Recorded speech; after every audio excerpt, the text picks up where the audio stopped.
Yes, my name is Diane, but you can call me Elizabeth. Today, I'm very happy to hear the latest English sound. And now, uh, in this bracket, we have to share three parts. Part one, I would like to read some page of book. Part two, we have to write it by listen and repeat. And part three, we will talk about my date. And now I would like to part one, read book.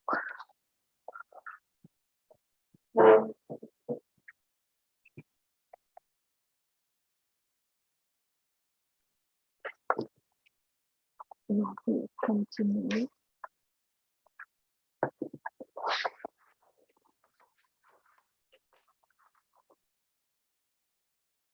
We continue with page number 12. Yes.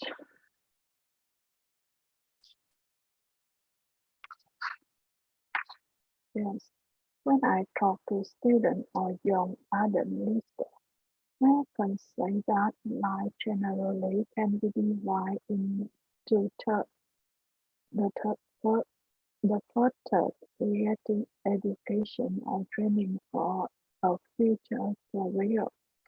The second third is focusing on building your career and perfecting skill and rising to a senior position of a position of responsibility and leadership. And the final third involves receiving the benefit financial paycheck, public recognition, recognition, recognition from the level of achievement attained in the second of these places. I have told students that winning during the first third of life can be pleasurable, but often the winner of that phase do not become the leader that may have not repeated from the early research, and I add leadership to second. In the second and third part of life can be more meaningful and enduring for the individual or society. Why so many third leaders not become to the world leader that they seem at a young age, destined to be? Perhaps it's does those who are the broad scholars, student bodies preceding newspaper editor, research on American athletes, several conflicts and the equivalent may be burned out a bit by the time to the first third of life over.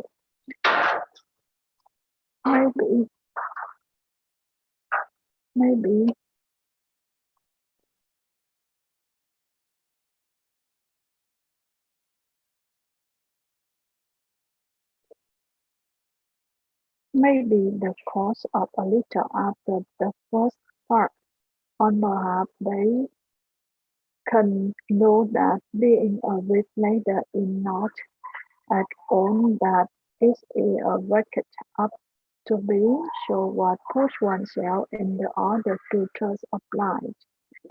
By contrast, with some of various expansions, those who are often The leader in the second and final toss is generally not the superstar in the first third. Why is it? Some people mature later; others may have a disadvantage in their younger years. Family issues, lack of financial research, health challenges, poor education opportunities, etc. Still others may not just not have a motivation and a passion, perhaps because the lack of the role model of opportunity. I would perhaps to be in a somewhat encouraging but not wholly unique category. I would have skills to be a real leader in my first touch of life. I had no lack of ambition and drive, but honestly, I did not have a talent, ability, or the required attributes that various my peers. Later, I had some unexpected and probably underserved luck to become a leader in the financial service, philanthropic and non-profit work toward the end of the second term and being in the final term of my life. All of the later life success no doubt no doubt have been a surprise or shock in my classmates or other childhood friends. Too many have been too polite to say no. In my youth, I was a reasonably good student, but no academic superstar. If praise or bashful are, are the measurement, I was a reasonable good athlete until age 8. When my peers showed past in the size and ability that and I become a mediocre mediocre mediocre athlete. I was involved in the with extra curricular curricular activity and I was a member of the Embassy Youth Group in Baltimore, but I never a dynamic leader who rose in the top of those set. On that set, I did receive the particularly scholarship not for basketball to attend the university and full tutors scholarship to attend the University of Chicago Law School.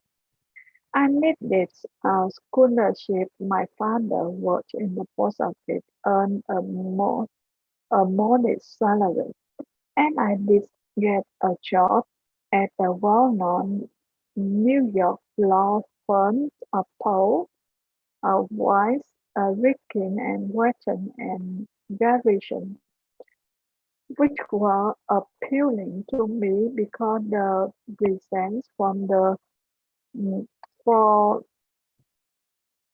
promise prominent individual who has served in government, like Ted Sorensen, Consul and President Kennedy. As a young lawyer, I had a chance to work with the firm's most senior lawyer and a New York top business leader and government official.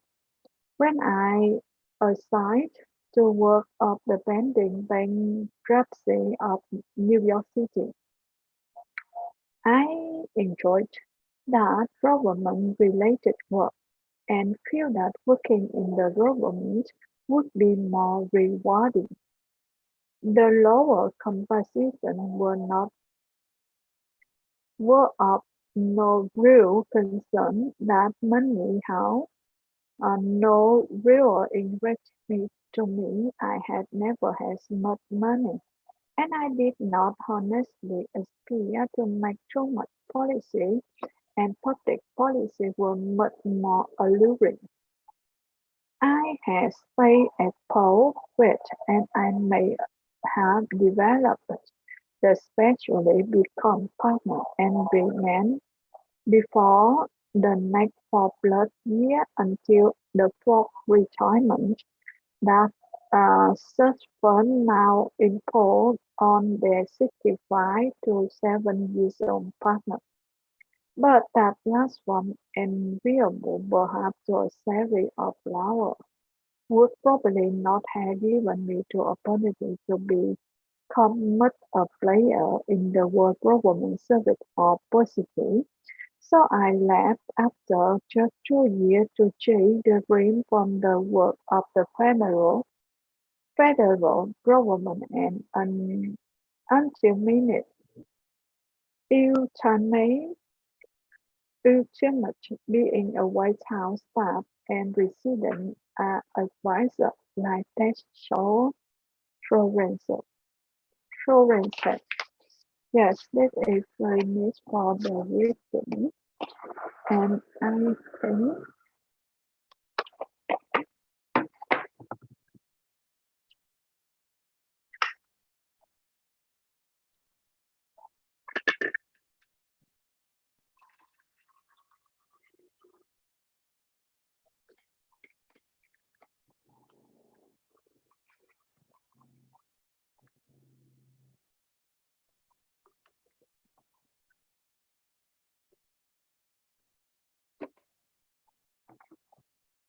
now I have to say some reading.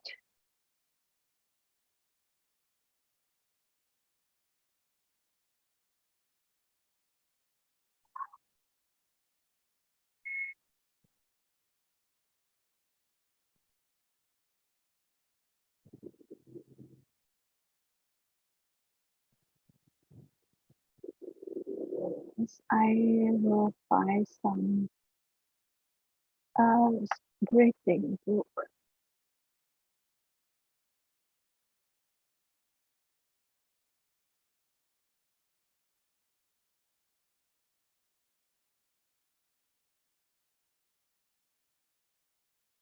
Yes, I think I will. Chapter 1. My Story Begins. In 1825, I was 10 years old. My father and mother were dead. I lived with my aunt and uncle, Mr. and Mrs. Reed. Their house was called Gateshead Hall. The house was in Yorkshire, in the north of England. Section 1. Hello, this is land transport information at Toronto Airport. How may I help you? Oh, good morning. I'm flying to Toronto Airport next week and I need to get to a town called, Milton. Could you tell me how I can get there? Milton, did you say? Let me see. I think that's about 150 miles southwest of here. In fact, it's 147 miles to be exact. So it'll take you at least, say, 3 to 4 hours by road. Wow, is it as far as that? Yes, I'm afraid so. But you have a number of options to get you there, and you can always rent a car right here at the airport, of course. Right. Well, I don't really want to drive myself, so I'd like more information about public transport. Okay. In that case, the quickest and most comfortable is a cab, and of course there are always plenty available, but it'll cost you. You can also take a Greyhound bus, or there's an airport shuttle service to Milton. I think for that kind of distance, a cab would be way beyond my budget. But the bus sounds okay. Can you tell me how much that would cost? Sure. Let's see, that would be $15 one way, or $27.50 return. That's on the Greyhound. Ah, that's quite cheap. Great. Whereabouts does it stop in Milton? It goes directly from the airport here to the city center, and it's pretty fast. But you have to bear in mind that there is only one departure a day, so it depends what time your flight gets in. Ah, of course. Hang on. Oh, we're due to get there at 11:30 a.m. Too bad. The bus leaves at 3:45, so you would have quite a wait, more than 4 hours. Oh, I see. Well, what about the shuttle you mentioned? Okay, that's the airport shuttle that will take you from the airport right to your hotel or private address. It's a door-to-door service, and it would suit you much better because there's one every 2 hours. So how much does that cost? Let's see. Yeah, that's $35 one way, $65 return. So I guess it's a bit more expensive than the Greyhound. Oh, that doesn't sound too bad, especially if it'll take me straight to the hotel. But you do need to reserve a seat. Okay. Is it possible to make a booking right now, through you? Sure. Okay, I just have to fill this form out for you. So, what date do you want to book this for? The 16th of October. Oh, no. Sorry, that's my departure date. I arrive on the 17th, so book it for then, please. So that's the Toronto Airport shuttle to Milton. And this is for just one person, or...? Yeah, just me, please. Right. And you said your expected time of arrival was 11:30? So if I book your shuttle for after 12, let's say 12:30, that should give you plenty of time to, collect your baggage, maybe grab a coffee. Yeah, that sounds fine. As long as we land on time. Well, we'll take your flight details, so you don't need to worry too much about that. Now, what about the fare? What sort of ticket do you want? One way or... Yeah, that'll be fine, provided I can book the return trip once I'm there. No problem. Just allow a couple of days in advance to make sure you get a seat. And what is your name, please? Janet Thompson. Is that Thompson spelled with a P? No, it's Thomson.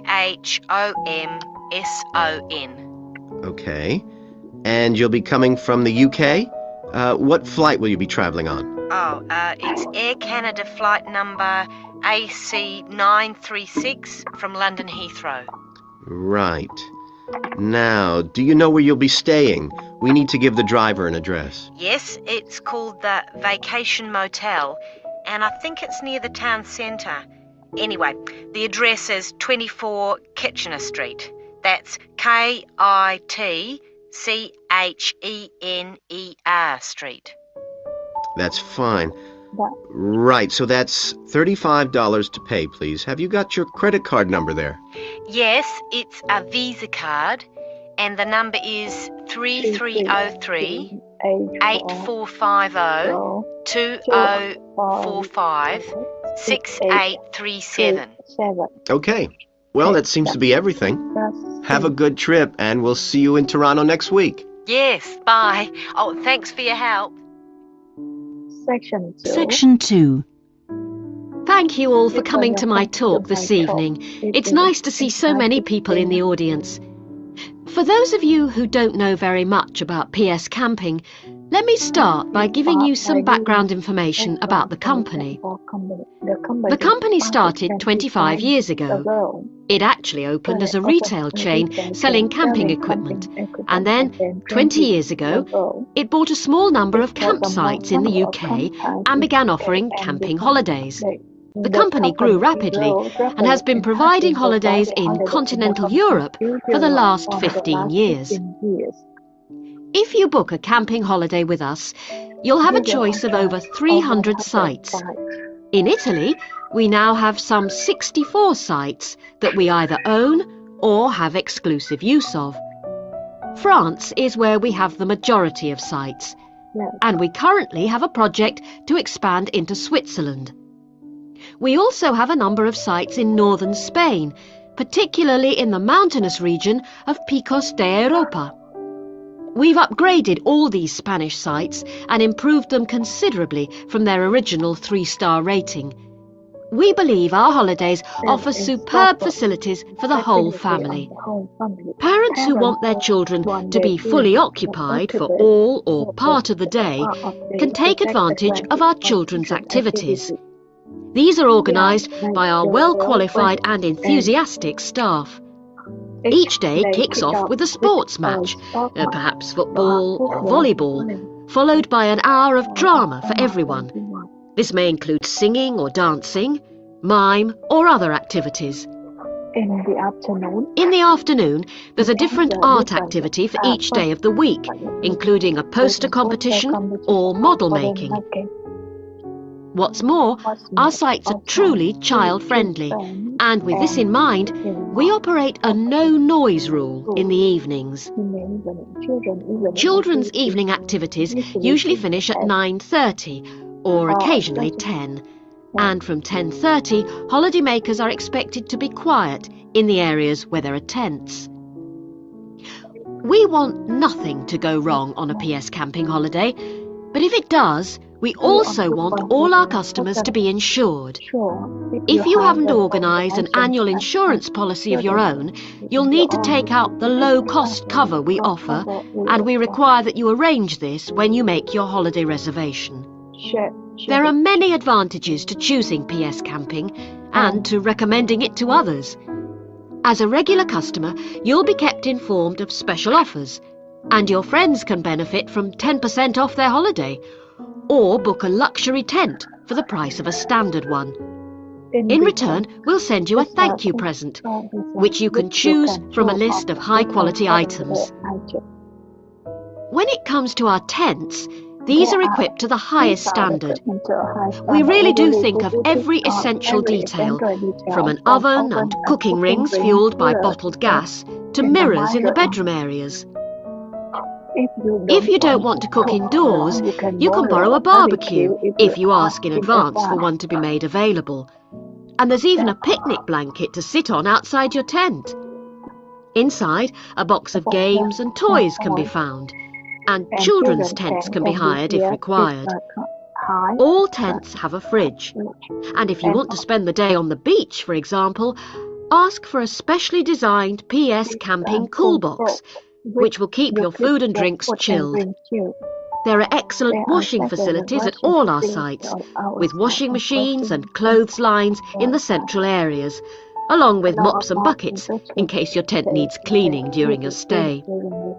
All sites have a cafe and or a shop for those who'd rather eat in than dine at a local restaurant.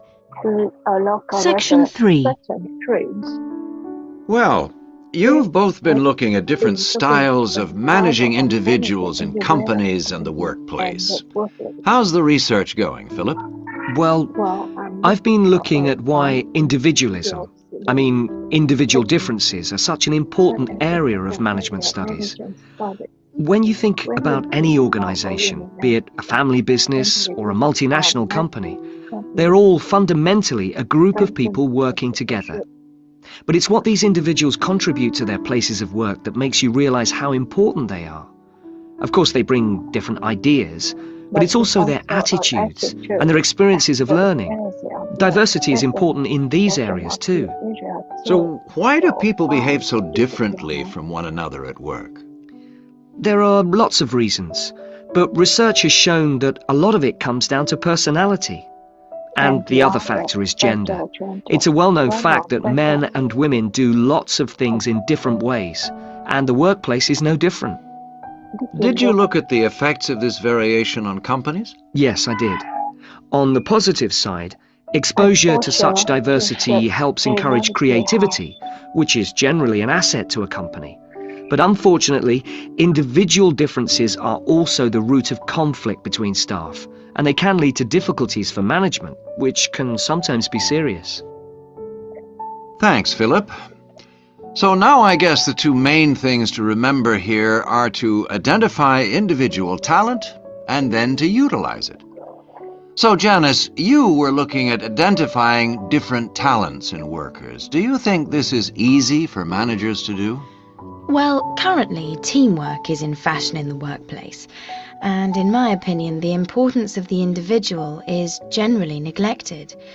What managers should be targeting is those employees who can take the lead in a situation and are not afraid to accept the idea of responsibility. That's true, Janice, but Unfortunately, many managers think the entire notion of encouraging individuality amongst their staff is far too hard. Yes, that may be true, but I think one of the most important tasks of managers is to consider the needs of the individual on one hand, and group cooperation and conformity on the other. It requires creative thinking on the part of management to avoid tension. So, Janice, what kind of people do you think companies should be looking for? Well, it has to start from the very beginning, when companies are looking for new employees. When the personnel department is choosing between applicants, they need to look for someone who's broken the mold and can think for themselves. Instead, people making these decisions often use a range of psychological tests to see if a person is a problem solver or will do as they're told. I'm not convinced these qualities are actually the most important. So, do you think being a good team player is overrated? No, it's not overrated. You do need to learn the rules and learn them fast. No individual can get around this if you're working in an organization. So how should managers deal with this? Rewards. When an individual demonstrates the behavior the organization expects, some kind of incentive can be given. What's important here is that this happens right at the beginning, so new recruits learn the rules of the system immediately. Also, the incentive should be something the... Yes, I think it's finished. It's finished for section 2 and section 3.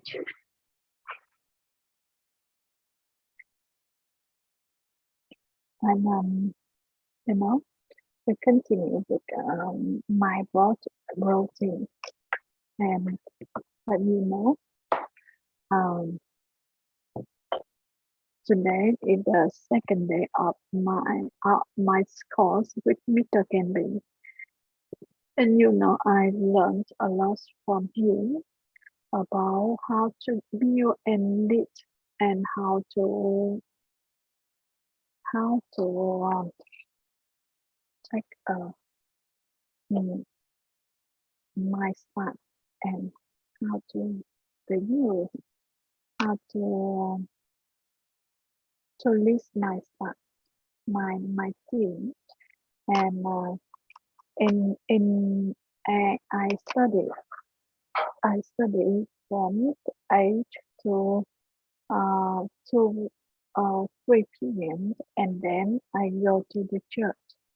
After the church, I meet some friends, for some my friends in a cafe shop, and after that, I come back to my class in Moon Country style, and then we go to the night district for dinner. I have to write for a long journey to meet other in our team and to make a short conversation. And after that, I come back home and I just take a bath and wash my face, and then I have to do meditation. And now I practice by myself because I can connect with our team, with my team. I don't know how to prepare next presentation, but I hope that everything is okay. And I only thinking about practical thinking. And what is practical thinking?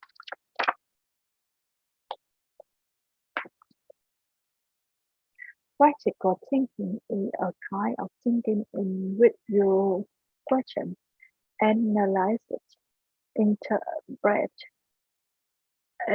evaluate, and make a judgment, and make a judgment about what you read here, say or write. You when you do critical thinking, do not stay on the negative or provoking nature of thought. Write down and clarify the problem or the piece of information. When we make a critical thinking, we have four six steps. Uh, the first step is clarified. The second is question. The third is identify. The fourth, analysis. The fifth, the fifth, uh, evaluate, and the sixth, create or synthesize your own argument with yes. Uh, mm, that's a critical thinking. That's a what I can think about critical thinking. I think that I will work it with my team, and we will have the best we will have the best presentation for our team.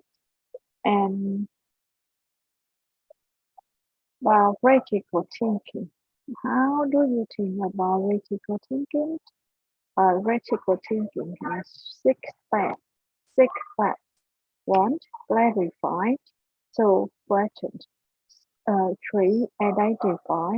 Four, analysis. Five, evaluate. Evaluate. Evaluate and six, create or synthesize your own argument. Yes, and I think that's enough for today.